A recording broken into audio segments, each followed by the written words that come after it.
Before we dive into this incredible story of hidden heroism and life-saving secrets, I want to ask you something. If you believe stories like this need to be heard, stories about ordinary people doing extraordinary things, hit that subscribe button and give this video a like. Your support helps ensure these powerful tales of courage and hidden talent reach more people. And trust me, you're going to want to see how this story ends. The operating room doors burst open as everyone was running in panic. The traffic accident victim was dancing with death, and young Dr. Sarah Mitchell had frozen in place. Until the hospital's quiet janitor, James, stepped beside her and said, "I've got this." That moment, Sarah realized she had no idea who this man really was. Mary's hospital had seen its share of emergencies, but nothing quite like the chaos that erupted on that cold Tuesday night in October. Dr. Sarah Mitchell, just 6 months into her residency, was working her third consecutive night shift when the ambulance sirens began wailing outside. The emergency radio crackled to life. Multiple vehicle accident on I-95. 3 critical casualties inbound. ETA 4 minutes. Sarah felt her stomach drop. She'd handled emergencies before, but never without senior staff guidance. Tonight, she was the only resident on duty. Dr. Peterson, the attending physician, was in surgery with another critical case, and wouldn't be available for at least 2 hours. As the first ambulance pulled up, Sarah watched through the emergency bay windows. The paramedics were working frantically on a young man, maybe 25 years old. Even from a distance, she could see the severity of his condition. "Dr. Mitchell," called Nurse Rodriguez, "Trauma Bay 1 is ready." Sarah nodded, trying to project confidence she didn't feel. Her hands were already trembling slightly as she put on her gloves.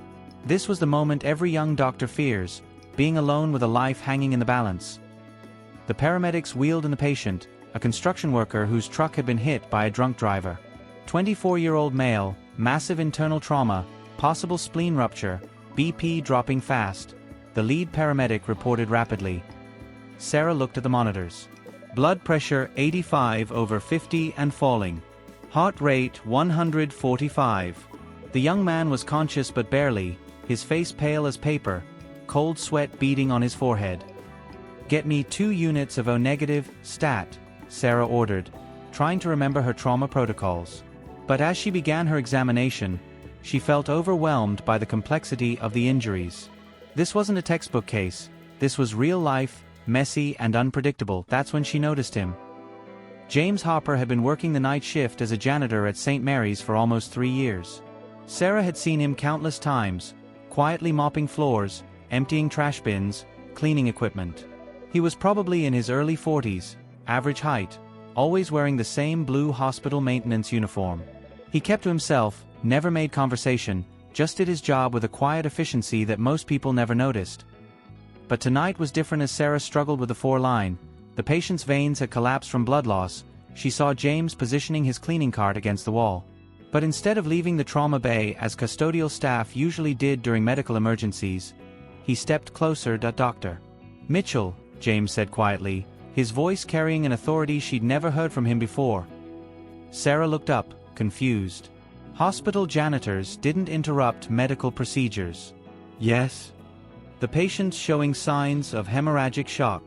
His spleen is likely ruptured, and he's got maybe 15 minutes before he goes into irreversible shock."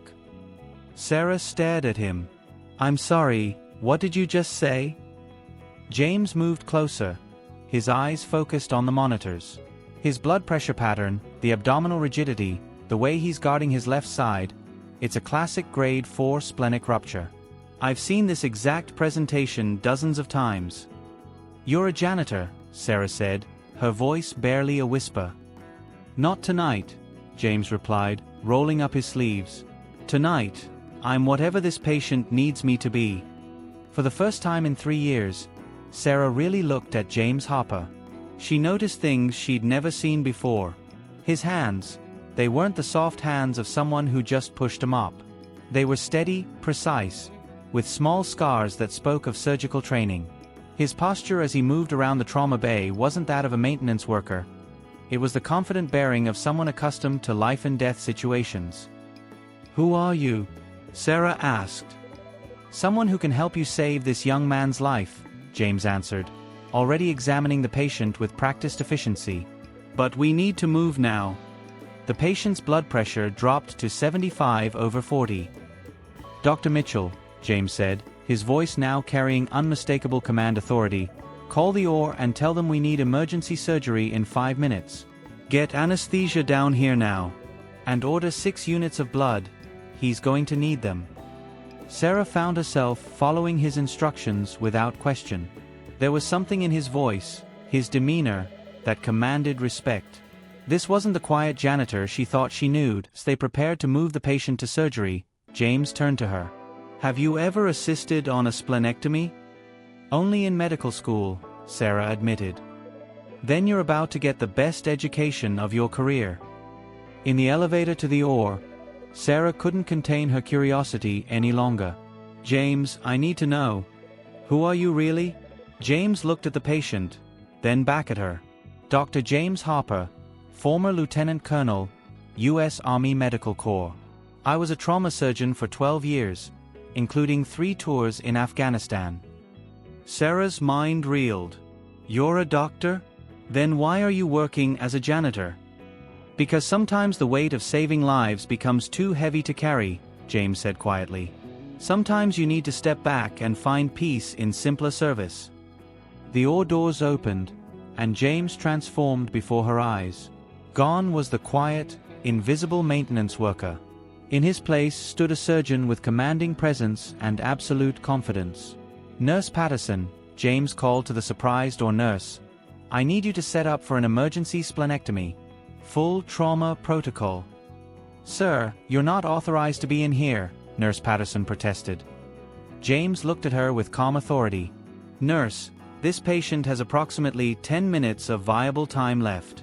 Dr. Mitchell is going to be the primary surgeon, and I'm going to assist her. Unless you'd prefer to explain to this young man's family why we followed protocol instead of saving his life."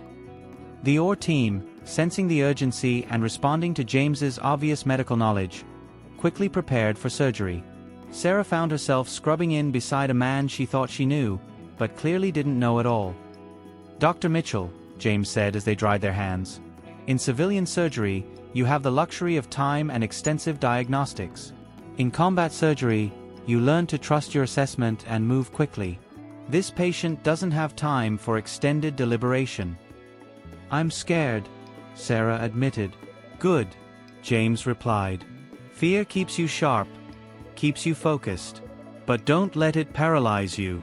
You have the training, you have the knowledge. Trust yourself." As they entered the OR, James's presence seemed to calm the entire room. He moved with the fluid confidence of someone who had performed this operation dozens of times under far more stressful conditions. "10 Blade," James called, then caught himself. "I'm sorry, Dr. Mitchell. This is your surgery. What do you need?" Sarah looked at him, then at the patient. "10 Blade," she said, her voice growing stronger. Sarah made the initial incision. James guided her with quiet expertise. "Good. Now we need to get control of the bleeding. Can you see the splenic artery?" "Yes." "Excellent. Now, in Afghanistan, we call this damage control surgery. We're not trying to make everything perfect. We're trying to stop the bleeding and save the life." Under James's guidance, Sarah performed flawlessly. His calm presence and expert knowledge transformed what could have been a disaster into a textbook operation. 35 minutes later, the bleeding was controlled, the damaged spleen was removed, and the patient's vital signs had stabilized. "Beautiful work, Dr. Mitchell," James said as they began closing the incision. "I couldn't have done it without you," Sarah replied, still processing what had just happened. "Yes, you could have," James said firmly. "You had all the knowledge and skill you needed. You just needed someone to remind you that you're capable of more than you think." After the surgery, they sat in the quiet of the recovery area, watching their patient sleep peacefully. "Why?" Sarah asked finally. "Why hide who you are? Why work as a janitor when you could be chief of surgery anywhere?" James was quiet for a long moment, staring at his hands that had just helped save a life, hands that had been pushing a mop just hours earlier. "I came back from my 3rd deployment different," he said slowly. 12 years of combat medicine, of trying to piece together young soldiers who've been blown apart by IEDs, of making life and death decisions every single day. It changes you. He paused, gathering his thoughts. When I got home, I tried going back to civilian surgery. But every patient reminded me of someone I'd lost. Every emergency brought back memories of attacks I couldn't prevent. I started having panic attacks in the OR. I couldn't sleep, couldn't eat, couldn't be around people without seeing casualties. Sarah listened quietly, understanding beginning to dawn. So I stepped back. I found a job where I could still serve, still be around medicine, but without the pressure of life and death decisions. For 3 years, I found peace in simple service. Cleaning, maintaining, helping in small ways that don't require me to carry the weight of someone's life in my hands. But tonight you did carry that weight, Sarah observed. James smiled slightly. Tonight, instinct and training kicked in faster than fear. And maybe I'm finally ready to carry that weight again. Dr. Peterson arrived at the hospital 2 hours later to find his resident had successfully completed a complex emergency surgery with the assistance of the night janitor.